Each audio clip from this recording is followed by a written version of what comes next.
We felt it's important, it's our role as South Africans to cast our vote. We can't complain if we haven't cast our vote. Namhlanje abemi boMzantsi Afrika bakumazwe ngaphandle aquka United Kingdom neZimbabwe bafumene ithuba lokuvota. Ibithe bhazalala imibutho yezopolitiko igaya inkxaso nanjengoko sele lungxanga emnyango usuku lonyulo lukazwelonke nolwamaphondo.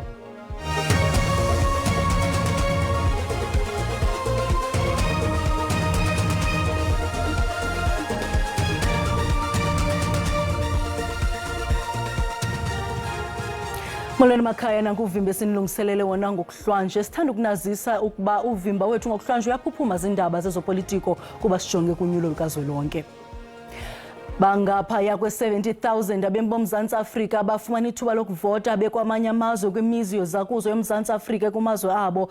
Abemi boMzantsi Afrika base-Asia, eEurope, eMelika kunye nabakumazwe kwilizwekazi Afrika bafumana ithuba lokuvota. Ngamawaka-waka abemi boMzantsi Afrika bagcwalise umzoza kuzo woMzantsi Afrika ozinze eLondon, eUnited Kingdom, iTrafalgar Square. Sisesona sikhululo sovoto sikhulu xa kuthelekiswa nezinye eMzantsi Afrika nangaphandle. Ibiyimincili kubemi boMzantsi Afrika ngethuba bethatha inxaxheba kwinkqubo yedemokhrasi yoMzantsi Afrika bevotela iqela lezopolitiko abafuna lixhuzule imikhala kulawulo loMzantsi Afrika. Ngaphambili usekela nozakuzaku woMzantsi Afrika kwelase-United Kingdom uDineo Matlako uphawule ukuba iTrafalgar Square ikulungele ukuvotisa abantu abamalunga ne-24,500 ababhalisele ukuvota. Kwelasezimbabwe usekela nozakuzaku woMzantsi Afrika kwilizwe laseZimbabwe uDesiree Moodley uthe iZimbabwe ilungele olusuku lokuvota kwabemi boMzantsi Afrika baseZimbabwe malunga nabavoti abangama200 ekulindeleke ukuba bavote kumzozakuzo woMzantsi Afrika ozinze eHarare, eZimbabwe. Our team, as you can see behind us, we've been ready from 7 o'clock this morning. We'll be open till 7 o'clock tonight. The embassy is very happy with the turnout in registration that took place. So we're anticipating at least 180 people to come in and vote. From the moment that we started at 7 o'clock this morning, I can tell you we've had quite a steady flow of voters, and we anticipate more people to come in during the course of the day. Abemi boMzantsi Afrika bavote eZimbabwe bavakalise uchulumanco ngeli thuba lokuvota. I'm 50 this year on July, so yeah, I never had the opportunity to vote. Always were busy couldn't go to the to register in that. But now I've registered online. I'm working in Zimbabwe on a Zimplats mine, so all the way from Mngezi to here, me and my friend to come and cast our ballot in other small box. We felt it's important, it's our role as South Africans to cast our vote. We can't complain if we haven't cast our vote. uMzantsi Afrika lelinye lamazwe ambalwa kwilizwekazi Afrika avumela abemibeli abazinze kumazwe angaphandle ukuba bavote bekwamanye amazwe. Umongameli we-ANC uCyril Ramaphosa waqhwabela izandla amawaka-waka ababembeli abakwamanye amazwe nabathabathabatha ithuba lokuvota namhlanje. Ukwathi imifanekiso ayibonileyo kumabonakude imkhumbuza ngethuba elilalivota kunyulo lokuqala ngo-1994. Woza, 29th of May, we will see something that people have not been expecting. Izakhamuzi zaseNingizimu Afrika ezihlala ngaphesheya kolwandle seyiqalile ukuvota. Umongameli wenhlangano ebusayo uCyril Ramaphosa uthi ukubona imifanekiso yabantu baseNingizimu Afrika ku-TV beyovota kumkhumbuze ukhetho lwango-1994. uRamaphosa uthi lokhu kutshengisa intshisekelo yabantu baseNingizimu Afrika ukuthanda izwe labo. Lo mongameli we-ANC uthi nge-29 zakaMeyi mase kuvotwa lana eNingizimu Afrika bazobonakala abantu abakuleli bephuma ngobuningi babo beyovota bevotela inhlangano ebusayo ukuze izobuya ezintambeni zombuso. Well, it's really uplifting for our democracy that the people are coming out in their thousands all over the world to go and vote in various places. They see that this is a very crucial election. uRamaphosa uthi uma ANC masilwinile ukhetho laba abangathanda ukusebenza abamavila ngeke bengene njengongqongqoshe namaphini ongqongqoshe. So my comrades, kule game ye7th administration kuzosetshenzwa ubuvila buzophela ubusela buzophela. I-ANC ikhankasela ukuthi inkulungwane zabantu baseNingizimu Afrika bephume ngobuningi babo ukuze le nhlangano ebusayo izowina ngo-elethu. Ngingusamkele Maseko ngibikele izindaba ze-SABC eMandeni. Ukanti ke amahlakani we-ANC, SACP, iCOSATU ne-ANC Youth League eUppington eMntla-Koloni athi aqinisekile ukuba i-ANC iza kuphumelela ngaphaya koqubiswano lwamanye amaqela ezopolitiko kunyulo oluzayo. We are not undermining the issues and challenges of corruption and challenges of self-delivery. But overwhelmingly, the African National Congress has done well over the last 30 years. The alliance, together with the ANC, we have massively built more than 5 million houses given to the working class of this country for free. What the ANC have done much over the last 30 years, especially what they've done much for workers, in terms of where we are today, the challenges that we had in pre-1994. The first priority, we said put South Africa to work. With this priority, we want as the ANC to create 2.5 million job opportunities. Ngaphandle kwezimvo ezibethanayo zokutyikitywa komthetho wesizwe omtsha wezempilo, i-National Health Insurance Bill ngumongameli uCyril Ramaphosa kule veki, i-ANC Youth League kweli phondo ithi lo mthetho uza kuba likhubalo kuluntu olutsala nzima. As the African National Congress, we have taken a stance that says health should be a priority. So we are excited as the African National Congress Youth League in the Northern Cape of the NHI, and we trust and believe, are confident that it's going to serve all our people, and all of our people will have equal care when it comes to health. Kusenjalo, abahlali basekuhlwanonge Odendalsras eFreystata kutyelelo wayesakuba ngusekela mongameli we-ANC uKgalema Montlanti bathe banethemba lokuba i-ANC iza kuqala ukuzalisekisa izithembiso zayo nanjengoko unyulo lwajikelelelwa lonyaka lungqamene nokufinqwa kweminyaka engamashumi-30 enkululeko kweli.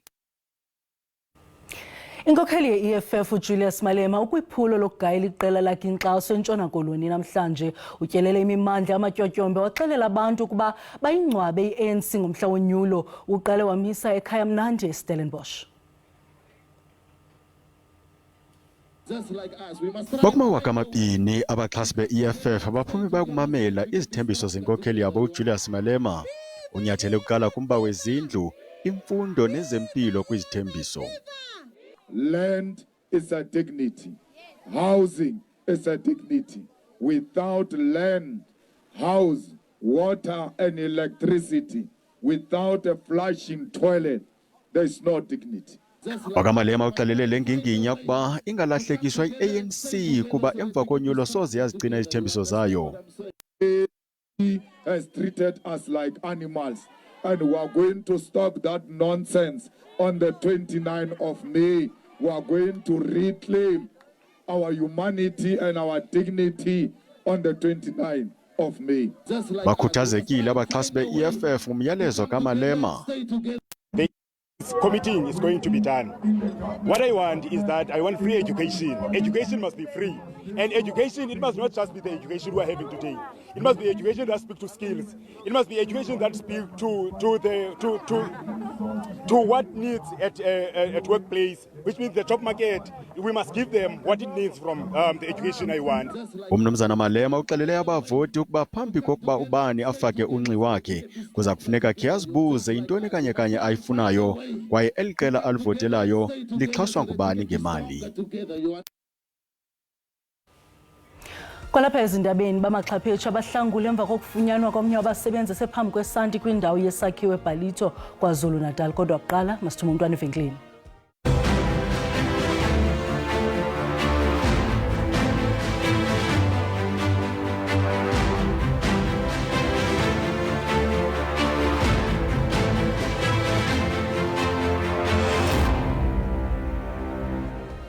Sinamkele kwakhona kwindaba zelijelo kwinqaku lokuqala sithe Bangaphaya kwe-70,000 abemi boMzantsi Afrika bafumana ithuba lokuvota bekwamanye amazwe kwimizi yozakuzo yoMzantsi Afrika ekumazwe abo.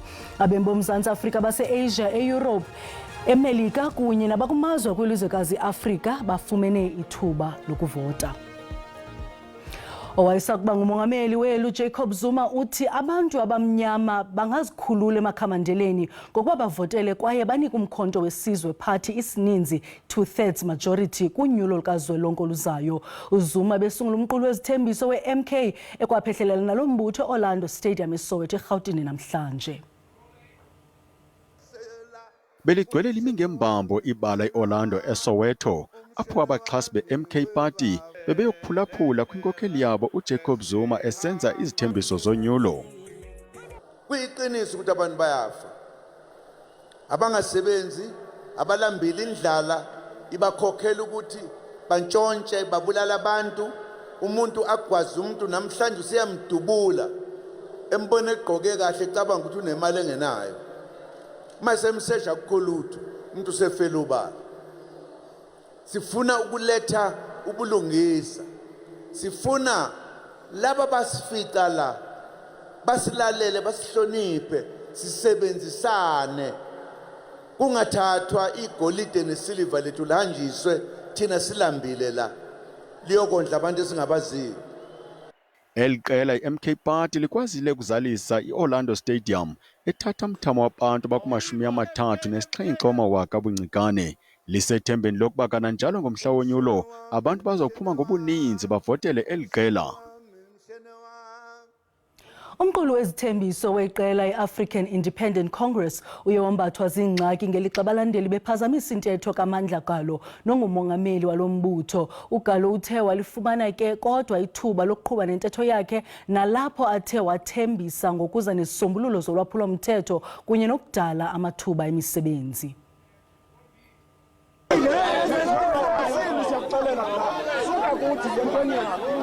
Neva kwalesigameko umengameli weqembu uMandla Galo uqhubekile nokwethula inkulumo ethi iqembu linazo inhlelo eziphusile zokuxosha ikati eziko. On social nets, safety nets, comrades, the AIC will strengthen and expand the social safety net programs such as social grants and unemployment benefits to provide a basic level of income security to vulnerable populations. These programs can help alleviate poverty and reduce inequality by ensuring that all citizens have access to essential services.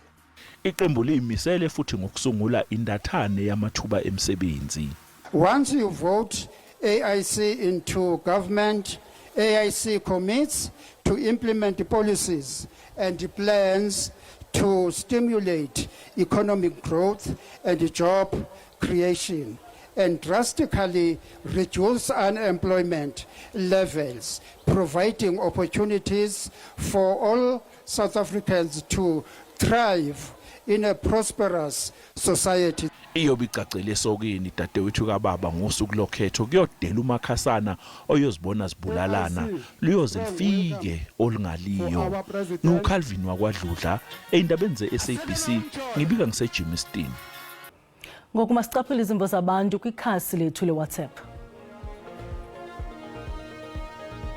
Ndidanile indlela iPirates eqhube ngayo imidlalo mibini ityiwa ekubeni Stellenbosch siluza naso. Ndiyayithanda into abazomfumana la number 2. Hayibo yini namadoda ibhakajuju silithembe kangaka torho yazi ke lingiphoxile lize libethwe 1-0.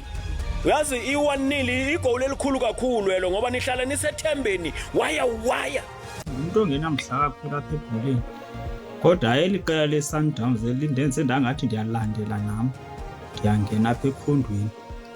Untshuku uMasandawana kuba kaloku asikhonxele kamandi iStellenbosch asibophe inyawo nezandla singamabhakabhaka asincede kakhulu noko ngoku maninzi amathuba oba singaphikisana neStellenbosch kula number 2. Wena Kaizer Chiefs awungeni kwaDobate. Yabona iSundowns isebenze kusakhanya ngempela futhi ishaye irecord elingeke libreakwe enye team la ku PSL la South Africa. ya iSundowns inemali ithenga abadlali naphesheya lamanye ama-team lawa wethu Kaizer Chiefs bangongoqa bafuthe ngabadlali. Usenzima kwelami ikhosi alikaniki simdla kodwa masithembe ngoba ikhona ingoma ethi zawujika izinto mhlawumbe zawuthi zijika izinto kodwa hayi ubi umnyamisweni benkawu. Ndiyavuya engabethwanga lamavukuvuku aseNatrana ndibathandayo kodwa noxa nje loo nto izawuthetha ukuthi uba siyangena kule top 8 sawudibana neSundowns kwindebe ka-MTN. Loo nto iyawuthetha ukuthi izasibetha neSundowns.